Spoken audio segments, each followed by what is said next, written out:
ಸ್ನೇಹಿತರೆ, ಪಾರ್ಕಿಂಗ್ ಎಲ್ಲ ಮಾಡಿದ್ದೀವಿ. ಇಲ್ಲೇ ಗಾಡಿ ಪಾರ್ಕಿಂಗ್ ಎಲ್ಲ ಇಲ್ಲೇ ಇದ್ದಾವೆ.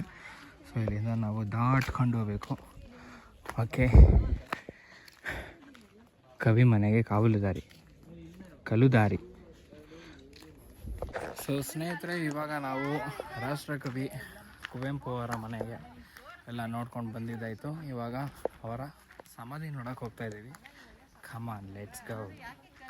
ಬಿಸಿಲು ಸಿಕ್ಕಾಪಟ್ಟೆ ಇದೆ. ಈ ಟೈಮಲ್ಲಿ ಬರೋಕ್ಕೆ ಹೋಗಬೇಡಿ. ಆದಷ್ಟು ಸೆಪ್ಟೆಂಬರ್ ಮಂತಲ್ಲಿ ಬರೋಕ್ಕೆ ಪ್ರಯತ್ನ ಪಡಿ. ಇಲ್ಲ ಅಂದರೆ ಈ ಥರ ಬಿಸಿಲು ತಲೆ ಸುಡ್ತಾ ಇರುತ್ತೆ ನೋಡಿ. ಈ ಥರ ಇರುತ್ತೆ ಇಲ್ಲಿ ವ್ಯೂ. ನಮ್ಮ ಫ್ಯಾಮಿಲಿ ಎಲ್ಲರೂ ಬರ್ತಾ ಇದ್ದಾರೆ. ಓಕೆ, ಕುಪ್ಪಳ್ಳಿ ವೆಂಕಟಪ್ಪ ಪುಟ್ಟಪ್ಪ ಕವಿಯವರ ಸಮಾಧಿ ಇದು. ಬನ್ನಿ.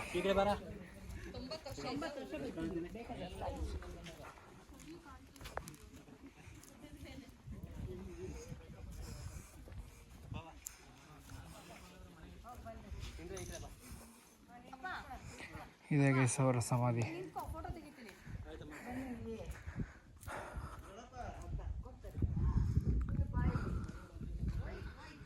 ಓಂ ಶಾಂತಿ.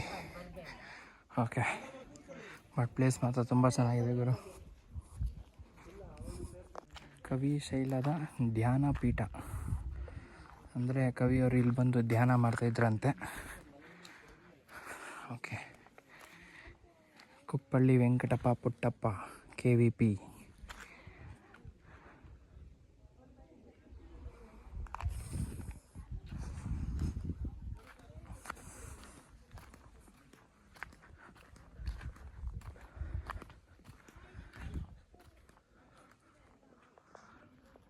ಇನ್ನು ಸೆಪ್ಟೆಂಬರ್ ಮಂತಲ್ಲಿ ಬಂದ್ಬಿಟ್ಟ ಅಂದರೆ ಫುಲ್ ಮಳೆ ಇರುತ್ತೆ. ಮಳೆಗಾಲದಲ್ಲಿ ಯಾವಾಗ ಬಂತು ಅಂದರೆ ಒಂದು ಸ್ವಲ್ಪ ಗ್ರೀನರಿ ಎಲ್ಲ ನೋಡ್ಬೋದು. ಬಿಸಿಲುಗಾಲದಲ್ಲಿ ಬಂತು ಅಂದರೆ ಈ ತಿಂಗಳು ಏಪ್ರಿಲು ಮೇ ಹಂಗೆ ಬಂತು ಅಂದರೆ ಸಿಕ್ಕಾಪಟ್ಟೆ ಕಷ್ಟ ಆಗುತ್ತೆ ಗೈಸ್. ಅಲ್ಲಿಂದ ಕರೆಕ್ಟಾಗಿ ಪಾರ್ಕಿಂಗಿಂದ ಇಲ್ಲಿವರೆಗೂ ಬರಬೇಕು ಅಂದರೆ ಒಂದು 5 ನಿಮಿಷನೂ ಇಲ್ಲ ಅಷ್ಟೇ, ವಾಕಬಲ್. ಆಮೇಲೆ ಅವರ ದೊಡ್ಡ ಮಗ ಇದ್ರದ್ದು ಸಮಾಧಿ ಆಪೋಸಿಟೆಲ್ಲ ಇದೆ, ತೇಜಸ್ವಿ ಅವ್ರದ್ದು. ಓಕೆ, ಈ ವಿಡಿಯೋ ನಿಮಗೆ ಇಷ್ಟ ಆಗಿರುತ್ತೆ ಅಂತ ಭಾವಿಸ್ತೀನಿ ಸ್ನೇಹಿತರೆ. ಈ ವಿಡಿಯೋ ನಿಮಗೆ ಇಷ್ಟ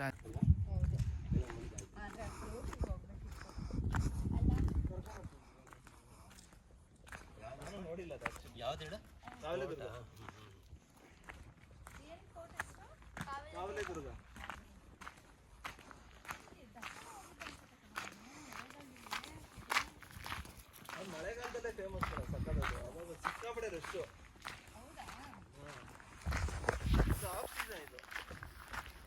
ಲೈಕ್ ಮಾಡ್ರೋ, ಸಬ್ಸ್ಕ್ರೈಬ್ ಮಾಡ್ರೋ, ಶೇರ್ ಆದರೂ ಮಾಡ್ರೋ. ಏನು ಹೇಳಿ, ಎಲ್ಲ ಮಾಡ್ರೋ. ಹೊಟ್ಟೆ ಉರಿಸ್ಬೇಡ್ರಿ ಕಣ್ರು, ಮಾಡ್ರು. ಚೂರಾದರೂ ಕರುಣೆ ತೋರಿಸ್ರು, ಮಾಡ್ರು.